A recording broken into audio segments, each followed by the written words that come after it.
Hey guys, it's Sam, and this is my spoiler-free review of Three Dark Crowns by Kendare Blake. I picked up this book at this year's BEA, and it comes out tomorrow on the 20th of September. This is the first book in what I believe is going to be a YA fantasy trilogy. I am not sure because they don't even have the title of the series anywhere on it, and I've checked Goodreads and it's not really shown how many books they're going to be or whatever. I think it's going to be a trilogy though, and this follows a set of triplets that are born in this fantasy land, and when queens are born there, they are sent away to different parts of the country because they each have a different gift. One of the queens is a poisoner, which means she can ingest any kind of poison and not perish at all, and she's also really good at poisoning people. One of the queens is a naturalist, which means that she has a familiar in an animal and she's really good at controlling nature. And the other queen is an elemental, and she is really good obviously at controlling the elements fire, water, earth, air, etc. At the beginning of the story, we discover it's getting very close to a ceremony in which the queens basically fight to the death. They are meant to kill each other so that the one true queen will rise. And there has been a poisoner queen on the throne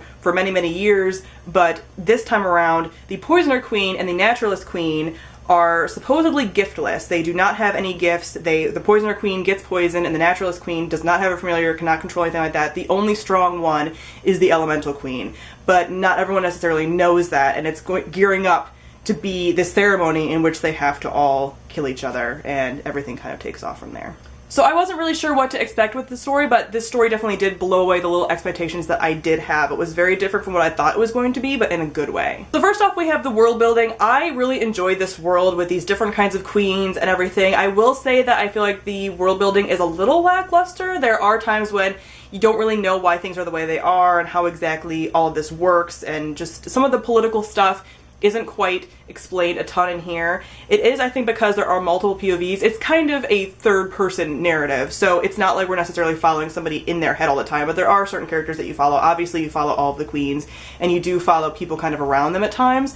So I think because we're jumping around so much, it's hard for you to really get a beat on what is going on completely as a whole picture. Like, you're seeing it kind of in chunks and where they are, but you haven't really gotten a clue of like how that all completely ties together, and I think it's going to be fleshed out a lot more in the second book, hopefully. Next I want to talk about the characters, because I was actually really surprised about the characters, and I think the characters are the highlight of this story. I was expecting to go in and have like one favorite queen. I was expecting one queen to be like the good one, and then the other two to be like evil, horrible people. And I ended up liking all of them. Like, the first 3 chapters you get introduced to all of the different queens, and I was like waiting for one to be like the bad one or whatever even. And none of them are. They're all really great characters, and it's hard because you're like, who do I like pull for in this situation? Because you know this is coming up, they're going to try to kill each other.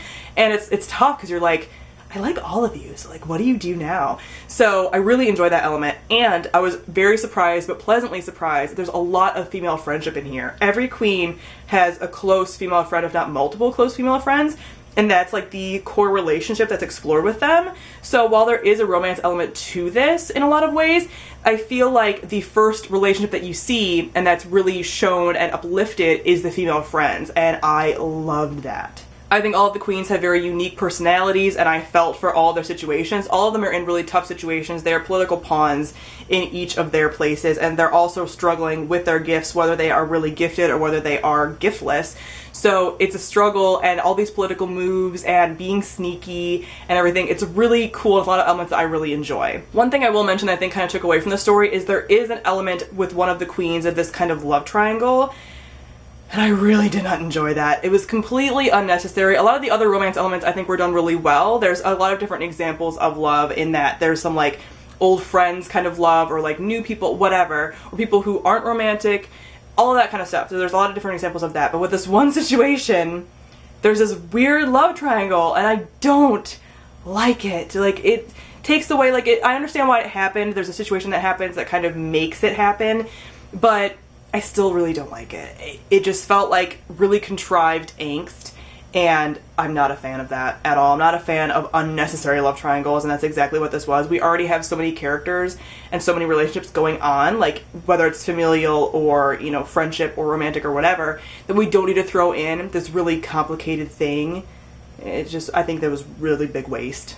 Next, I want to talk about the plot. I enjoyed the plot for the most part. There was a part towards the middle that I felt like it kind of dragged. At the beginning, you kind of feel like this kind of celebration or this ceremony or whatever of the queens kind of going at it is going to happen sooner than it does, and it takes a pretty big portion of the book for that to even start happening.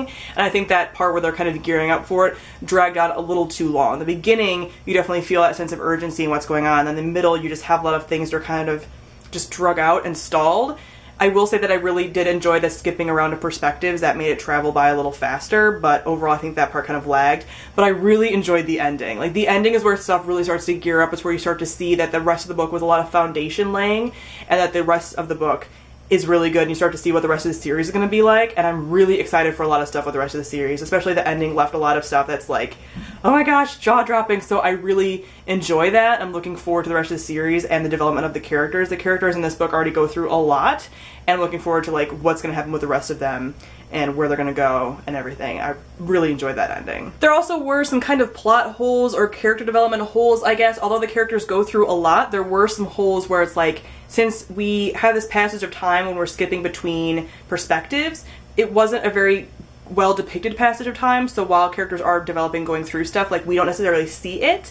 And so it's hard because you're like, a character will start acting a different way and you're like, why did that happen? So that was a little bit inconsistent. I wasn't a huge fan of that. But overall, it was depicted that the characters went through a lot, and towards the end, that kind of got wrapped up. And I think in future books that will improve because they're going to be more closely together, I think. So you'll not have that jumping around quite as much, but we'll see. I gave Three Dark Crowns 4 out of 5 stars. So comment down below and let me know what you thought of Three Dark Crowns. Thank you all for watching, and I'll see all of you guys soon. Bye!